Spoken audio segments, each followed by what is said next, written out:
दूसरी तरफ राष्ट्रपति ने दिल्ली के एलजी की शक्तियों में इजाफा कर दिया है, यानी कि बढ़ोतरी कर दी है। इसके बाद अब दिल्ली के एलजी वीके सक्सेना दिल्ली में किसी भी बोर्ड का गठन कर सकते हैं, किसी भी सदस्य की नियुक्ति कर सकते हैं। इसको लेकर राजधानी दिल्ली में सियासत तेज हो गई है।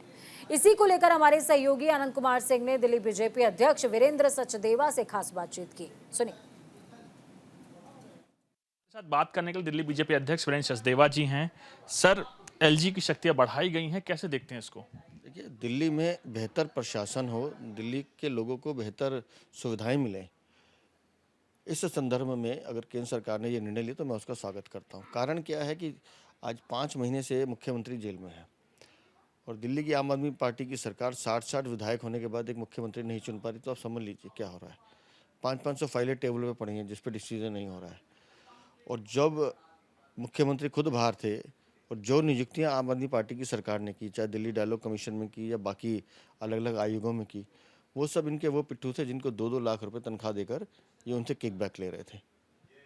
तो अगर भ्रष्टाचार को ख़त्म करना है तो फिर एक स्वच्छ और निष्पक्ष प्रशासन की ज़रूरत है, जो मुझे लगता है इस घोषणा के बाद दिल्ली को मिलने वाला है। सर, कई चीज़ों का आपने भी जिक्र किया और अगर बात की जाए मेयर चुनाव को तो वो भी लगातार 18 दिन तक कहीं ना कहीं स्थगित किया गया। तो क्या उद्देश्य है इसके पीछे? एल्डरमैन से लेकर तमाम चीज़ें सामने आई। आम आदमी पार्टी की नगर निगम और आम आदमी पार्टी की मेयर, मुझे अफसोस इस बात का है कि मेयर का पद ऐसा पद है जहाँ वो पूरी दिल्ली का सबसे पहला नागरिक होता है, लेकिन यहाँ जो मेयर हैं वो मेयर नहीं है, वो आम आदमी पार्टी की कार्यकर्ता की तरह बिहेव कर रही हैं। आप कोर्ट गए थे चुनाव रुकवाने, जब कोर्ट ने फटकार लगाई आपने अपनी एप्लीकेशन वापस ले ली, तो फिर चुनाव में पीठासीन अधिकारी नियुक्त करने में देरी क्या थी? जानबूझकर विलंब करना, जानबूझकर साइन करने से मना करना, तो फिर अंततः कोई तो निर्णय लेगा दिल्ली के लिए। तो वो निर्णय लिया गया। अब चुनाव हो रहे हैं, जीत हार किसकी होगी ये विषय नहीं है, लेकिन व्यवस्थाएं सुचारू रहनी चाहिए, ये बात आम आदमी पार्टी को समझना चाहिए। सर, मेरा आखिरी क्वेश्चन ये है कि आप प्रदेश अध्यक्ष हैं बीजेपी को, क्या लगता है अगला मेयर दिल्ली में बीजेपी का होगा? मेरे लिए ये विषय ही नहीं है जी।